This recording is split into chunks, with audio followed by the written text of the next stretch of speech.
por un estudio muy bueno que hizo la actuaria que tengo a mi izquierda. Ella comandó ese estudio, que fue hacer un análisis de brechas para ver qué tan preparado estaba el mercado y qué tan preparado estaba el regulador para ir a una regulación precisamente basada en Solvencia 2, o sea, una administración integral de riesgos. Y sobre todo lo interesante es que este estudio se hizo conjuntamente entre el sector asegurador y la autoridad. Lo mismo en Chile, han trabajado de manera muy conjunta en el desarrollo de las normas. En el caso de México, ya lo platicaré con más calma, pero entró ya al Senado nuestro proyecto de ley. De hecho, nosotros tuvimos con la Comisión de Hacienda del Senado este lunes apenas, tuvimos una reunión de 3 horas. Estimamos que en 3 semanas se aprueba en el Senado la ley y que para marzo se apruebe en la Cámara de Diputados, de forma tal que para marzo ya estaría aprobado el régimen de Solvencia 2. Aquí estimamos una implantación en 2 años, ya les explicaré con más detalle. Y en el caso de Brasil, como ya les decía, ya está lo del Best Estimate y también varios de los riesgos que vimos en el mapa de riesgos los están calculando. Otro punto antes de las encuestas es cómo está lo que nosotros consideramos como la evolución natural en los marcos legales. Creemos que esto es algo interesante que les podemos aportar, tanto a la asociación y desde luego a las aseguradoras miembros de la asociación, como también al regulador, que es un poco cómo consideramos que debería ser la evolución natural para ir de Solvencia 1 a Solvencia 2 y en donde hay una transición, ¿no?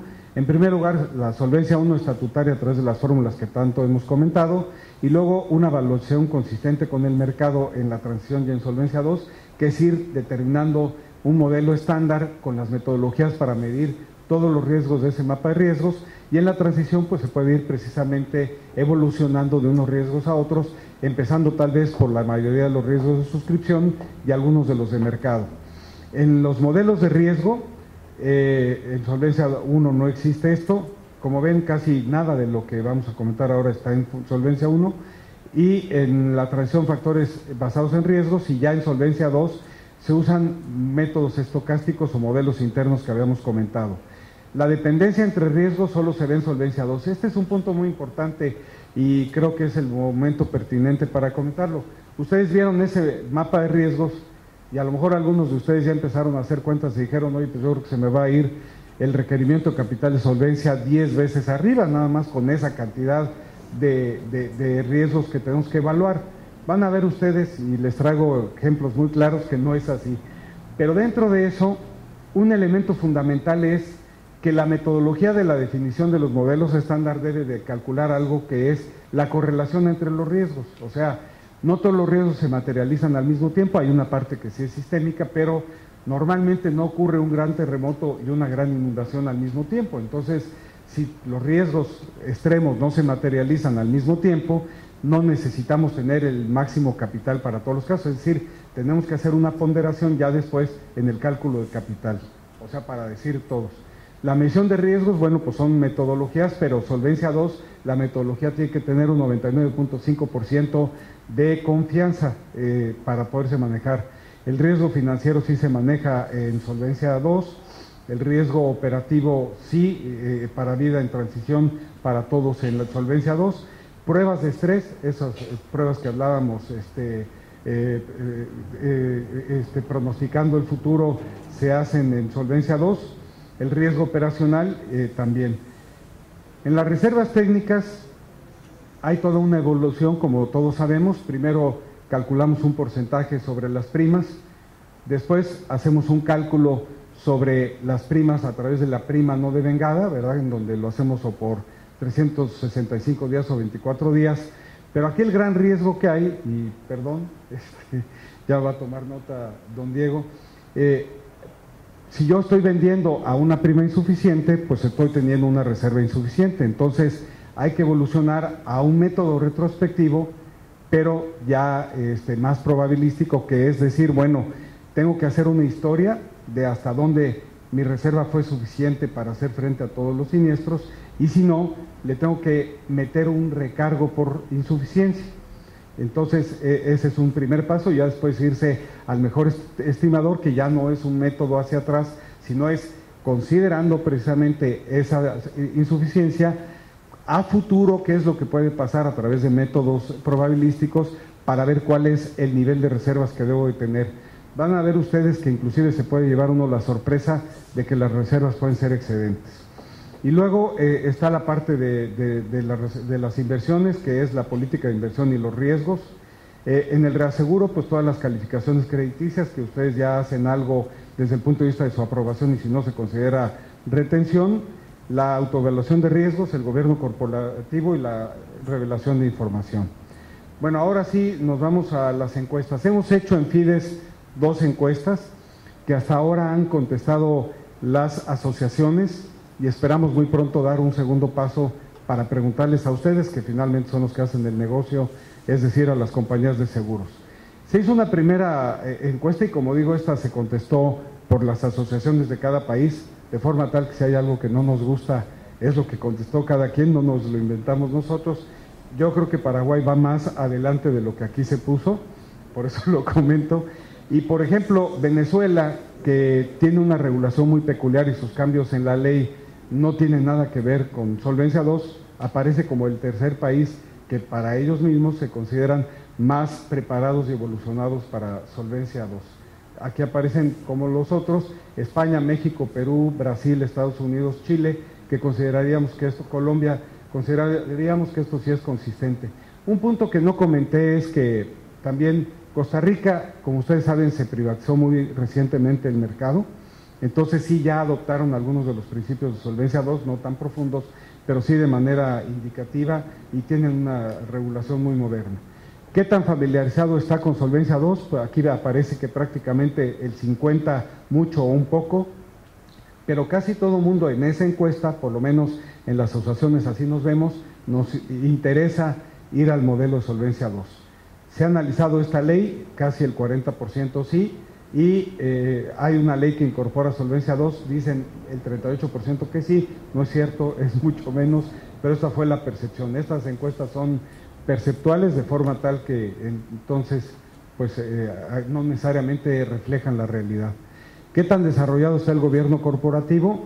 Se habla de que mediano un 38, mucho un 6, el directorio o consejo de administración conoce las implicaciones de Solvencia II, se dice que el 69%, ustedes contestarán. Y luego, si el gobierno corporativo se da por convencimiento propio o por reglas. Entonces se dice que por prácticas o convencimiento propio 8 asociaciones y por regulación 6, ambos 1. Esta encuesta la hicimos hace 2 años y fue, yo diría que muy rudimentaria.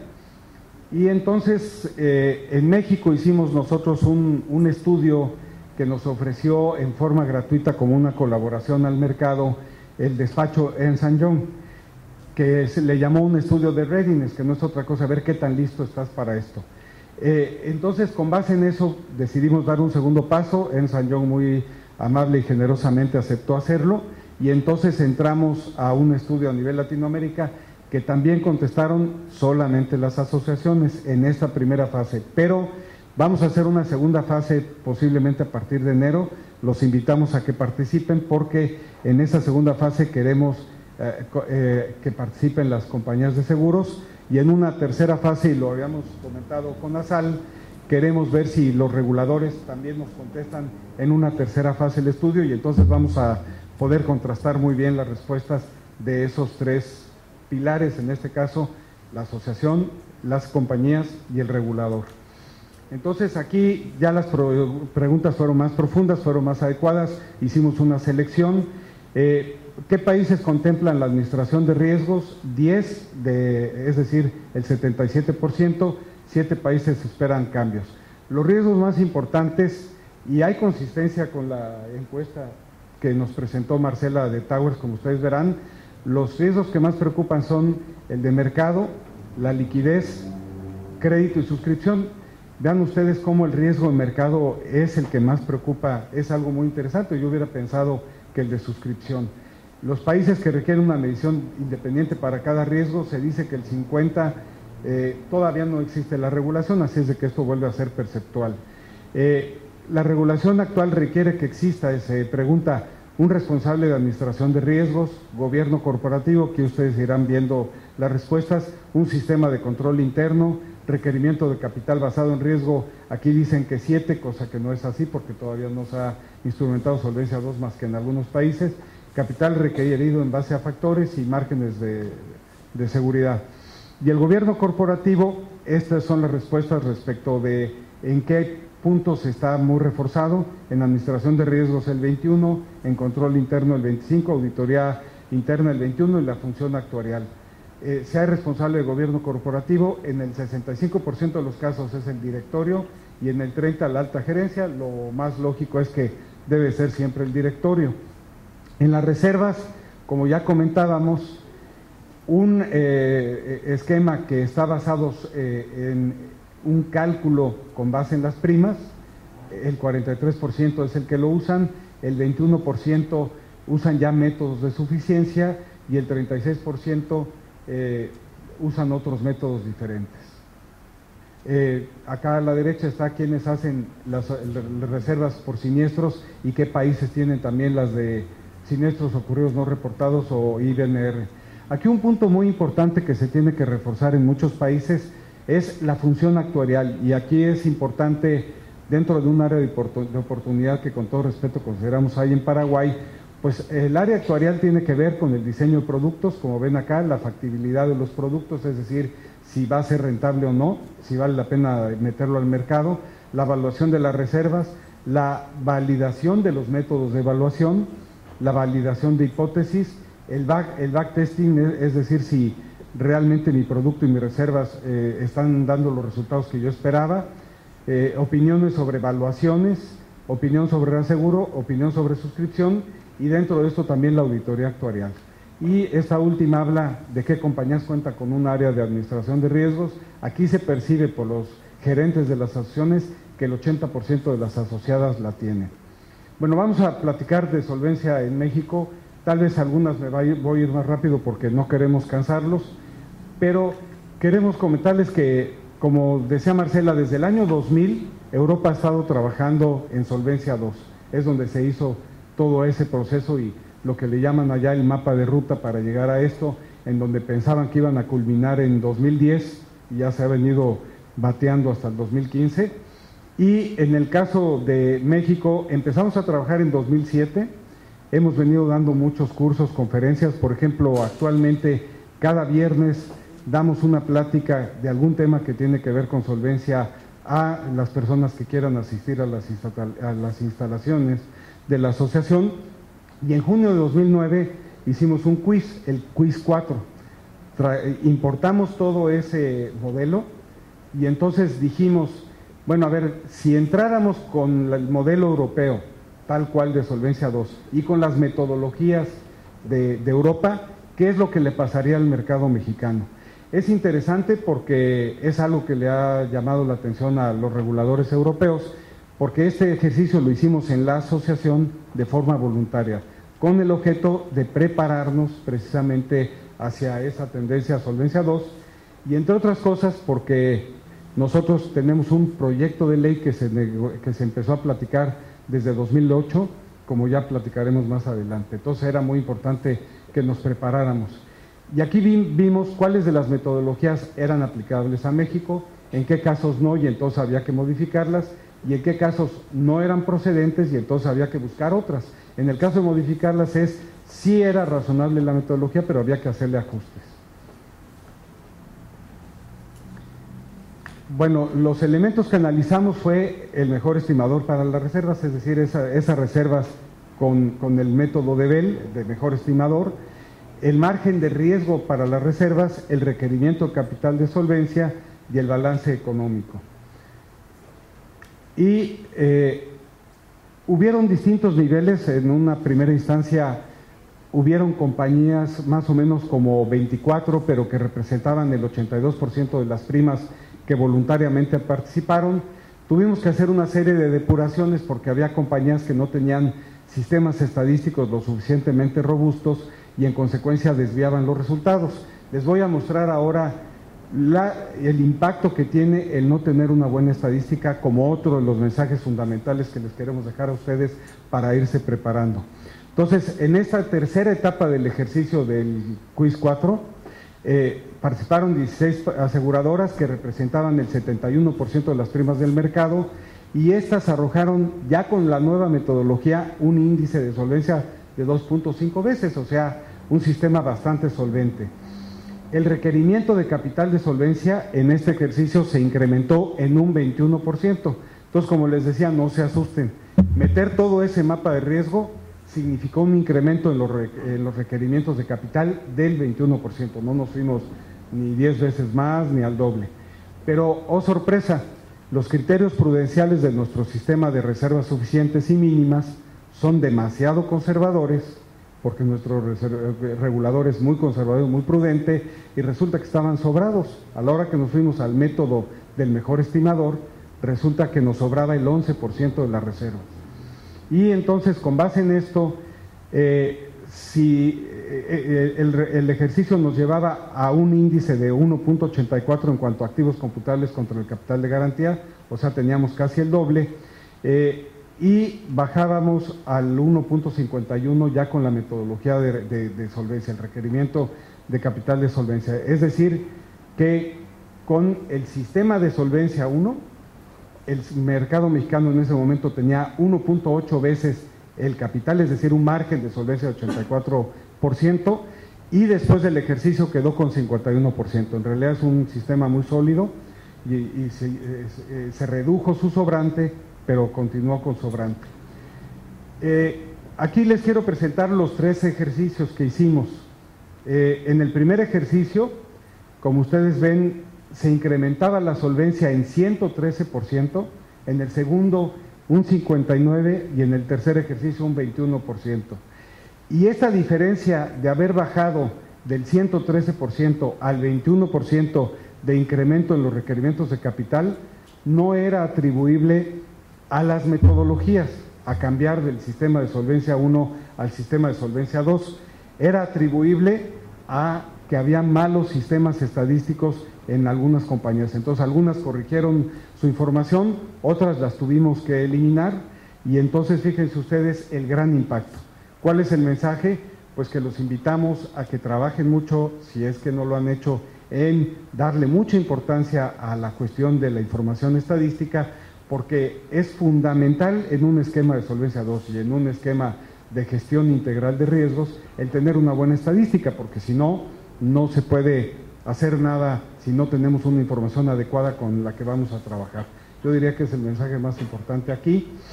Hemos hecho una serie de negociaciones con la autoridad, que algunas son muy tropicales y creo que ya estamos aburriéndonos un poco, ya empieza a haber algunas salidas, entonces no lo voy a profundizar, pero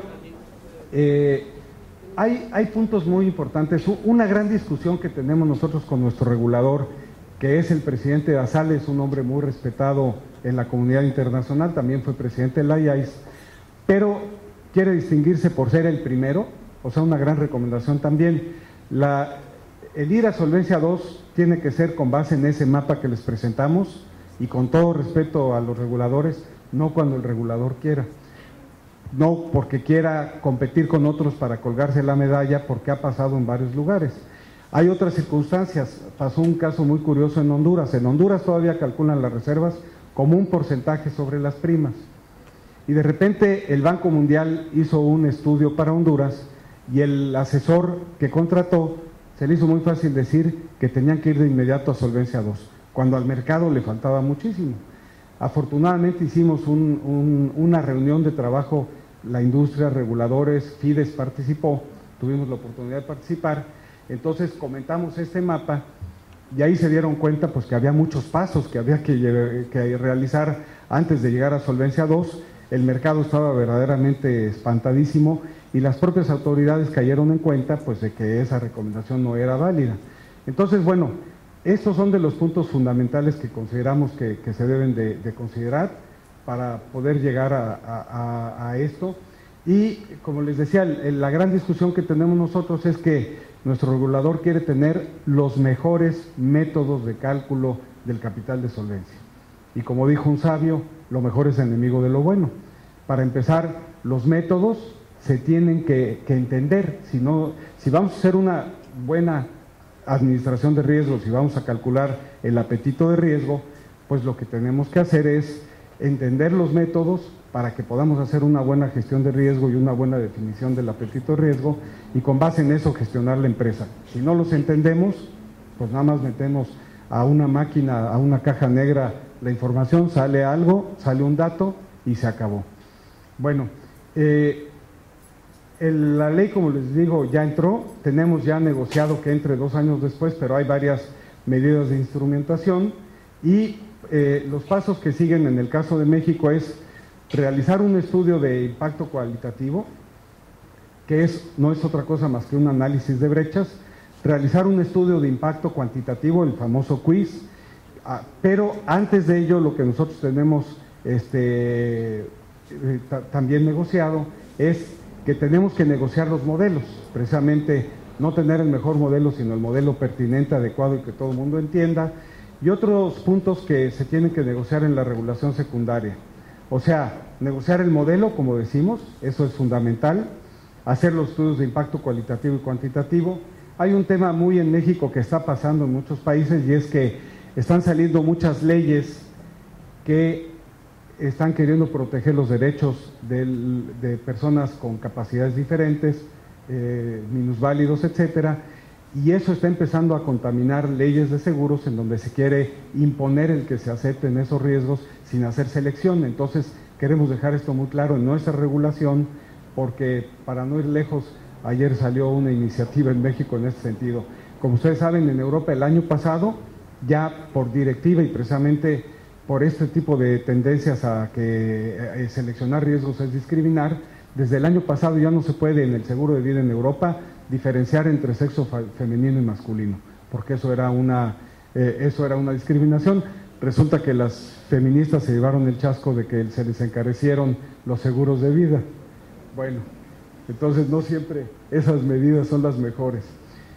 Una gran discusión en México que lleva muchos años y que ha sido muy difícil con nuestros reguladores es el reconocimiento del reaseguro no proporcional. Se considera que como este es a posteriori, no puede considerarse como una cesión a priori, y esto está encareciendo el requerimiento de capital de solvencia y está encareciendo las reservas catastróficas, y va de la mano con el periodo de retorno en los riesgos catastróficos. Aquí se considera que un gran terremoto o un gran huracán se repite con una frecuencia X que obliga a que el cálculo de la pérdida que tenemos que tener, y en consecuencia las reservas, deben de ser muy grandes. Nosotros hicimos un cálculo en donde si nos íbamos al estándar internacional, el estándar internacional es más o menos 6 veces más bajo que México. El país más caro, que es Canadá, está 1/3 de México. El tener estos dos elementos que no nos permite nuestra regulación, y por eso se los cuento porque creo que es un tema interesante, porque esto ocurrió en Perú y en Colombia por recomendaciones de ASAL, y entonces ya revirtieron esto porque no era pertinente. Entonces, en el caso del riesgo de terremoto, tenemos reservas catastróficas 106% más altas que si tuviéramos el estándar canadiense. Y en el caso de los riesgos hidrometeorológicos, 125%. Este es un tema que, bueno, un poco para experimentar en cabeza ajena puede serles útil. Bueno, también hicimos en el año de 2010 una encuesta para medir brechas y para ver qué tan preparados estábamos. Ya no los quiero aburrir, pero lo que nosotros determinamos de distintas encuestas que aplicamos, esta es una de las muchos reactivos porque eliminamos muchas láminas. Teníamos una plática como de 140 láminas. Y esa otra que son estudios que se han hecho específicamente para compañías por Towers Watson, Ernst & Young, KPMG, Deloitte, Milliman.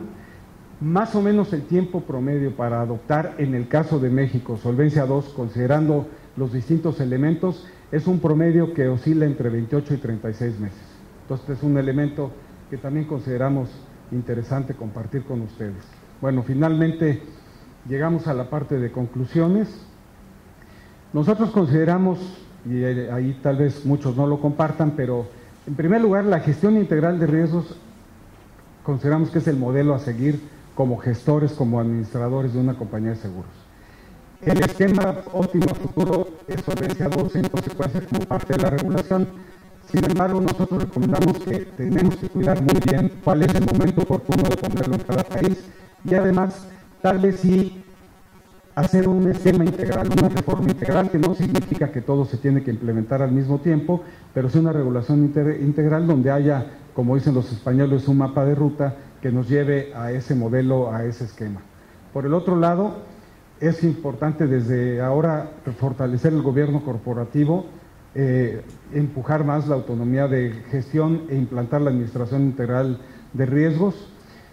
Y otro punto fundamental es que la regulación siempre debe de vigilar la solvencia de las empresas, el vigilar los intereses de los asegurados, pero también acompañar el desarrollo de los sectores aseguradores. Esta es una responsabilidad que no pueden perder de vista los reguladores, y la regulación tiene que llegar en el momento y en la forma adecuada como para que no se pierda el atractivo para invertir en una compañía de seguros y sobre todo también que no se generen fenómenos adversos como podría ser la consolidación. Y consideramos, y nos da mucho gusto